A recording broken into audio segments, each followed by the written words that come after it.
Welcome, everyone. We're back again with Joseph Williams. I love meeting new authors, and this is only the second time that I've had an opportunity to meet and chat with Joseph. Welcome back. Thank you, Diane. It's my pleasure to be here. I love it. I have such fun. I often share with people who listen to this podcast. It's become a mantra now that I am a recovering 6-year-old who just likes it when people read out loud to me. And as a dad of 3 young children, you know what that's kind of like. Absolutely. Yeah, they love story time for sure.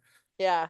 For me as well. I mean, it's a great way not only for me to discover story, um, and discover new authors, but as a writer, I think it's an especially cool way to discover new craft techniques. Yeah. Yeah. And we spoke before when you were on the program earlier, you have a master's degree in creative writing. Do you also find that when you read, you're not only reading for entertainment, but also for craft?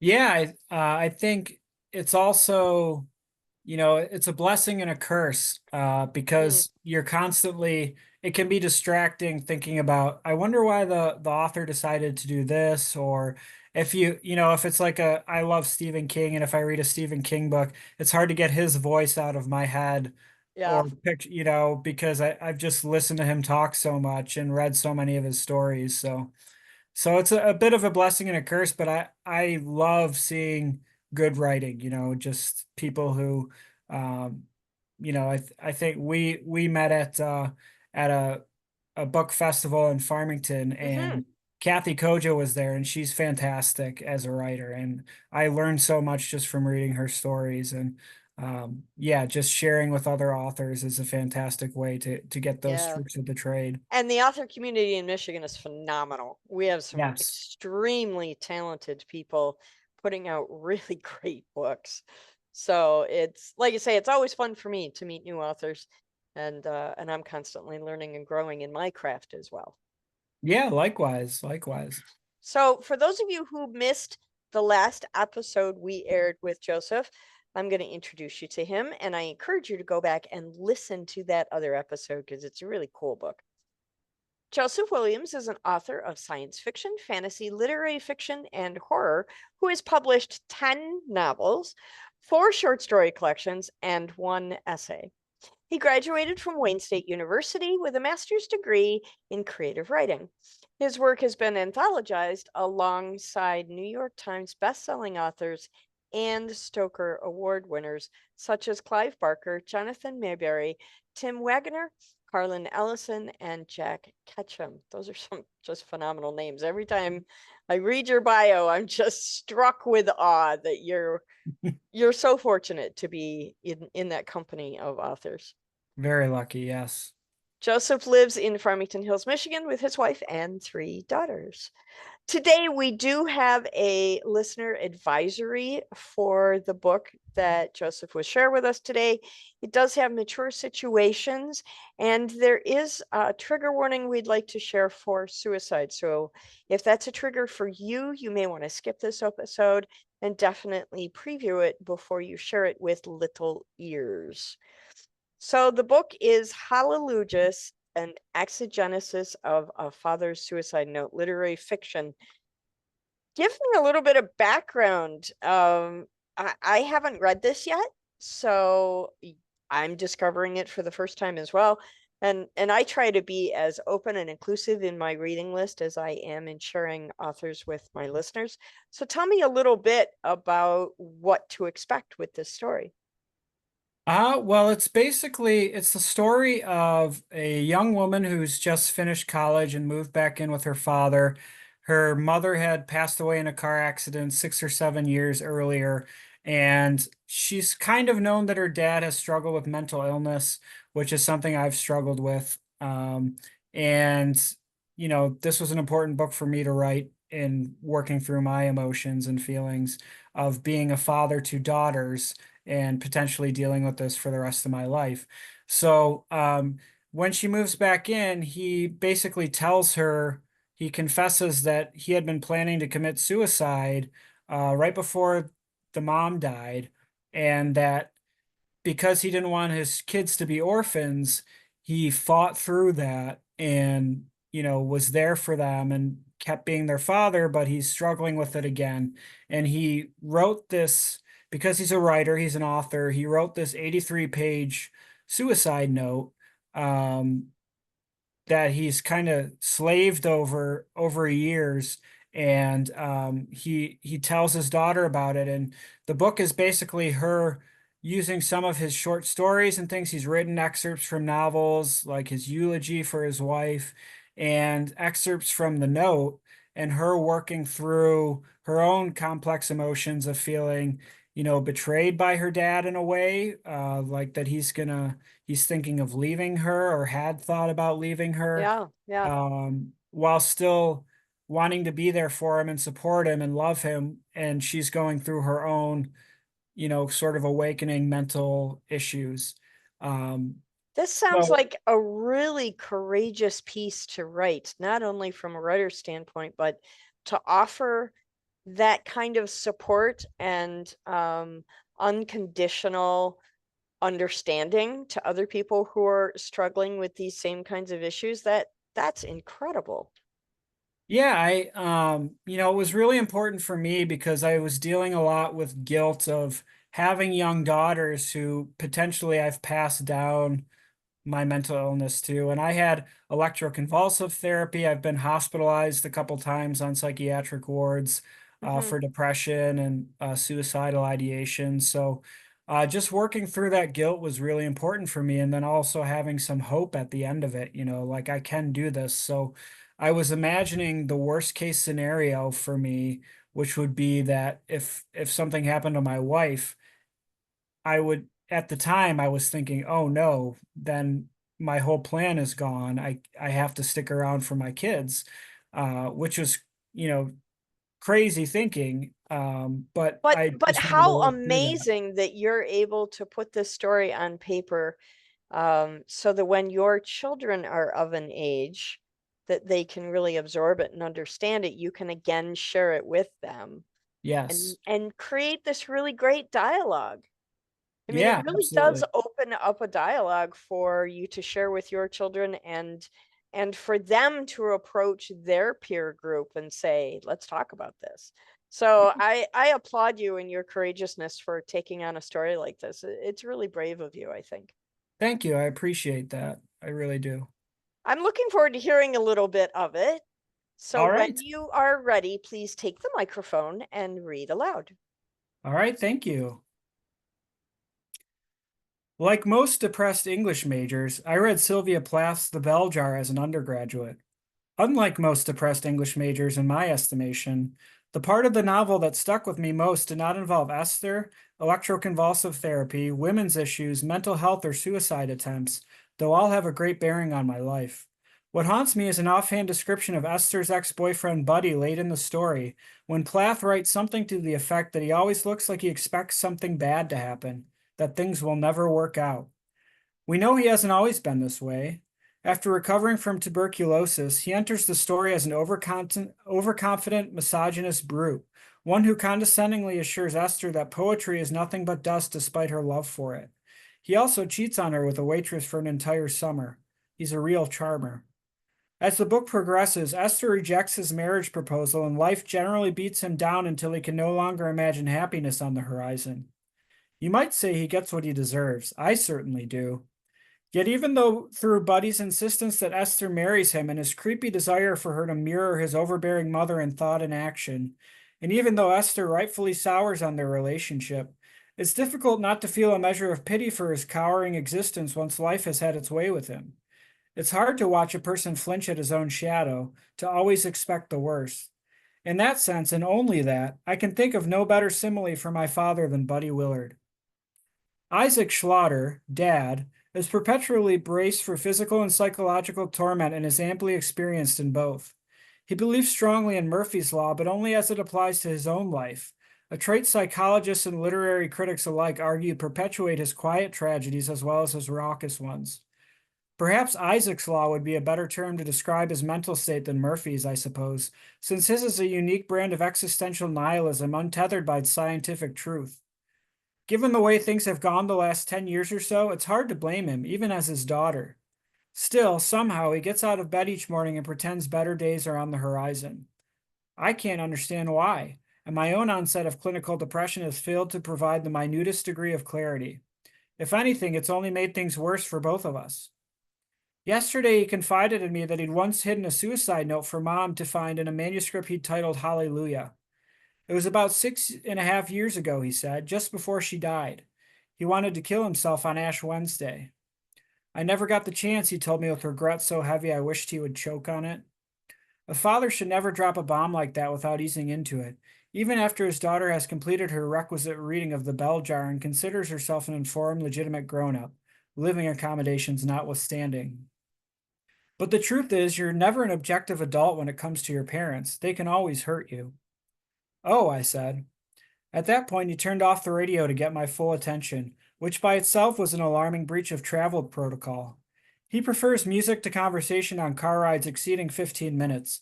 In other words, I should have known something big was coming.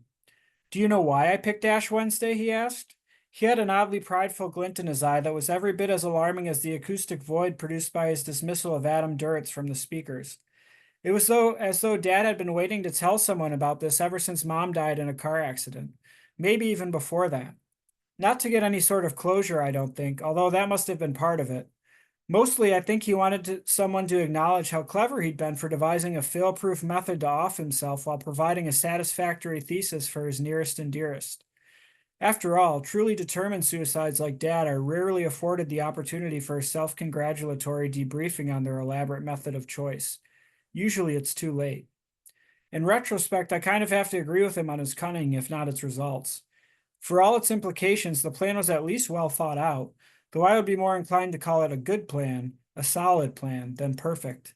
It may not make much difference to you, but Dad is a writer. He's all about semantics. It went like this. Mom was a devout Catholic, and Dad knew she wouldn't have uttered the word hallelujah, nor read it, apparently, in the 46 days between Ash Wednesday and Easter. Even if she mustered the courage to clean out his desk sometime in the 7 weeks after he either A, overdosed, B, swallowed the barrel of a revolver, or C, locked himself in the garage with the motor of his Honda Civic running, her Catholic superstitions wouldn't have allowed her to flip the cover page and dig into the manuscript. She would wait. And despite her grief-fueled curiosity, Dad presumed it would take her the better part of an afternoon to read the note, owing chiefly to periodic bathroom breaks and cell phone interruptions. She would need to retrieve tissues from the half-bath occasionally as well to dab the modest trickle of tears from her sturdy Catholic cheekbones, and that would take time. An afternoon's worth. That's the way Dad pictured it anyway. He scheduled every detail of the affair just as he would outline a new writing project, shoehorning in grandiose sections where they didn't belong and then, upon further reflection, shoehorning them back out with twice the vigor. Once he completed his magnum opus, he had carefully tucked the 83-page manifesto beneath a Cthulhu paperweight on his desk in the frigid corner of our basement, knowing full well that even at 16 I was too frightened by the elder god's insane stare and thick probing tentacles to disturb its pewter visage. At 13, my sister Nev wouldn't have even noticed the pages. She didn't care about Dad's work in the least, let alone his desk. That's always been the fundamental difference between us, I guess. She takes after Mom while I'm genetically cursed to repeat my father's mistakes. In case you're wondering, it's an old Catholic tradition not to say Hallelujah during Lent. Actually, it's Alleluia for Catholics, but Dad says he's always preferred the Hebrew spelling, probably because of the Leonard Cohen song, to which he also prefers the Ari Hest rendition, which has developed an annoying ubiquity in the last decade. He wanted Mom to have a fresh, enlightened perspective while digesting his rationale for abandoning her with 2 teenage daughters, a middle-aged golden retriever, 3 car loans, considerable student loan debt, and an equally formidable mortgage. Not to mention an extensive backlog of manuscript drafts she'd be forced to either discard or donate to the university they'd both attended. Considering that Mom never read more than a few pages of any book he'd ever written, she was hardly qualified to make such impactful decisions regarding his legacy as a writer. Assigning the responsibility to Mom likely would have confounded her just as much as it would have angered me. And that aspect of the suicide plot alone demotes the plan from great to solid in my estimation, in case you're taking notes.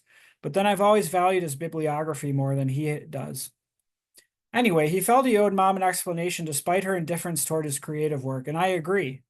He reasoned that once he was gone, she would be intrigued enough to peruse his final work in progress, and by his careful calculations, she would be most receptive to his logic a minimum and maximum of 46 days after his death. Yes, 46 days. I think that's the most astounding aspect of his confession. After 19 years of marriage, he only considered 46 days an appropriate bereavement period for his passing. Anything more would have been excessive, and anything less would have been callous. He's always had a hard time believing Mom truly loved him, but it owes more to his insecurities than the depth of her feelings. Yet the truth is that to Annabelle Schlotter, Dad was as good as it got.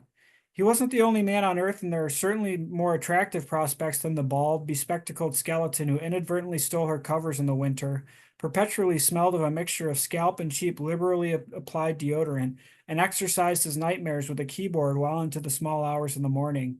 But he was the only man for her. Ash Wednesday, he muttered in fond reminiscence as his Civic, a later model than the one he'd planned to employ in the garage method 6 years ago, bumped along M10 toward Detroit. I wasn't sure how he expected me to react to this revelation, so I took a while measuring my response.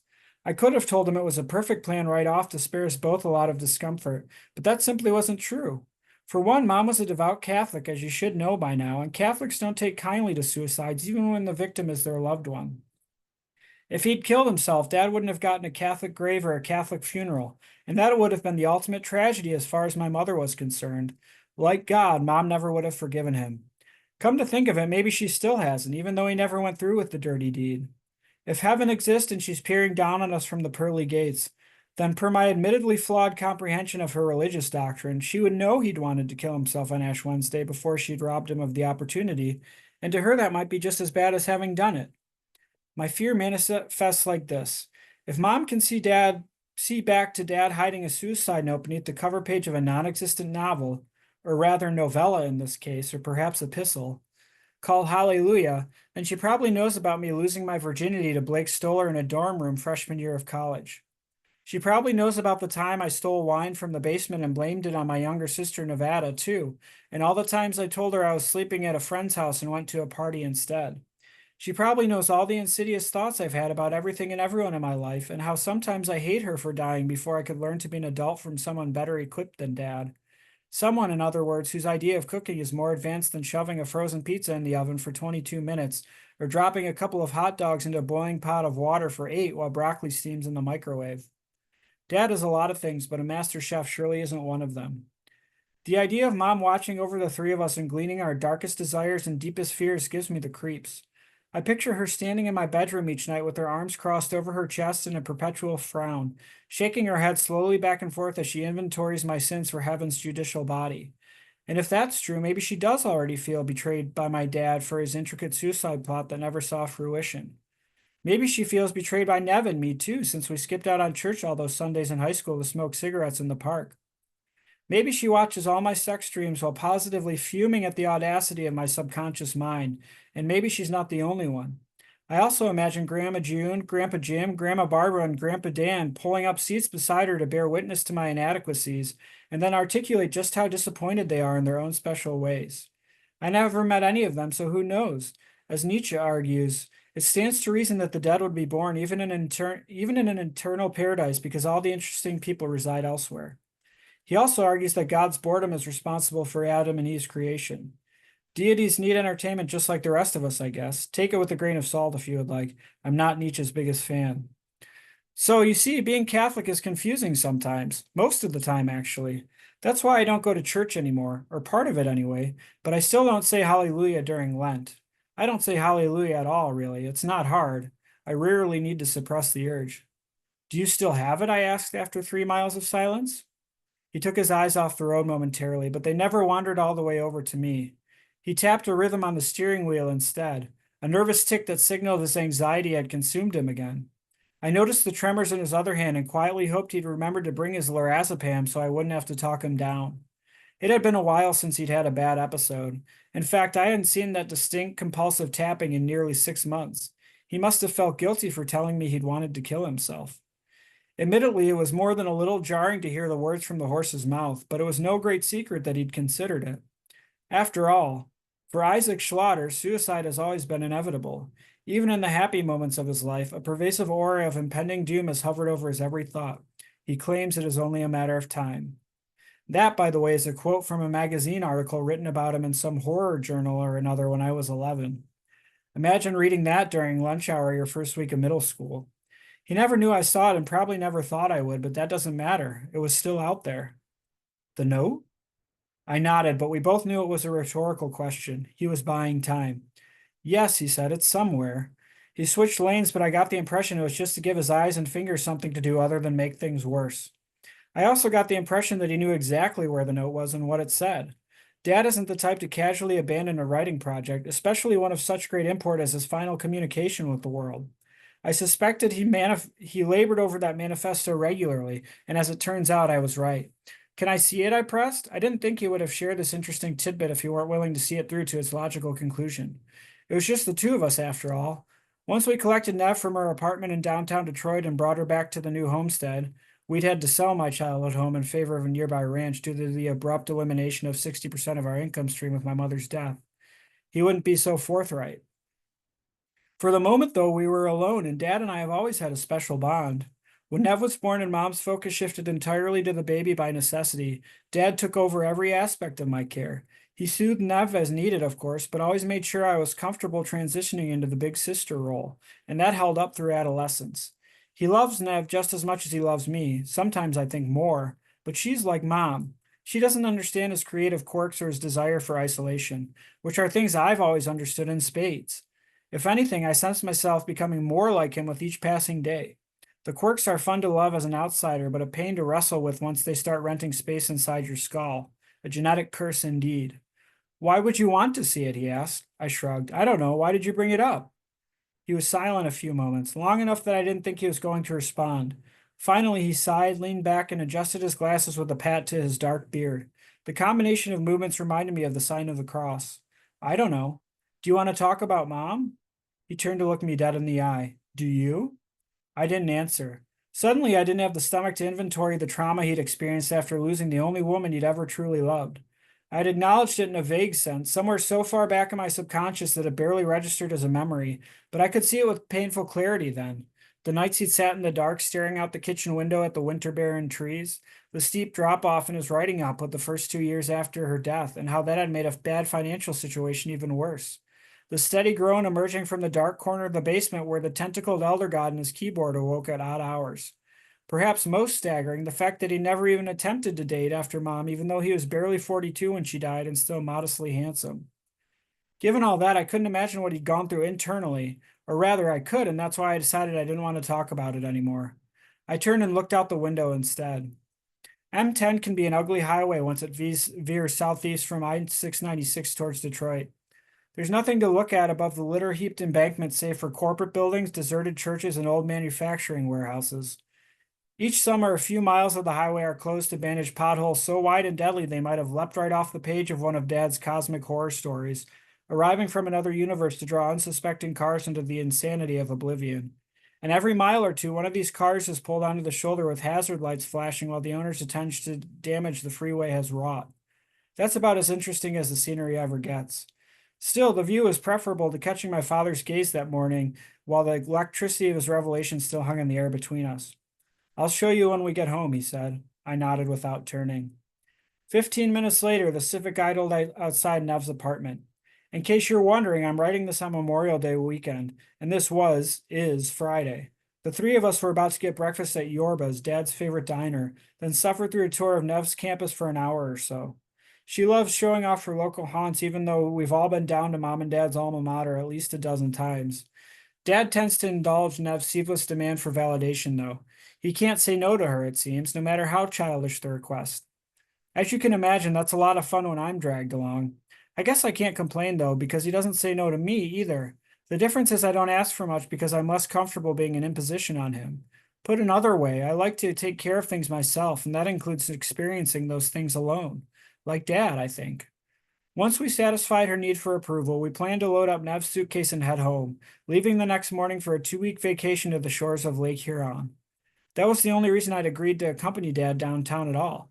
It wasn't necessarily to see Nev. My blonde, naturally tanned sister is everything I'm not, and though I'm grateful for that blessing to a degree, I don't need any reminders of how much better she fares with the menfolk, or really with people in general.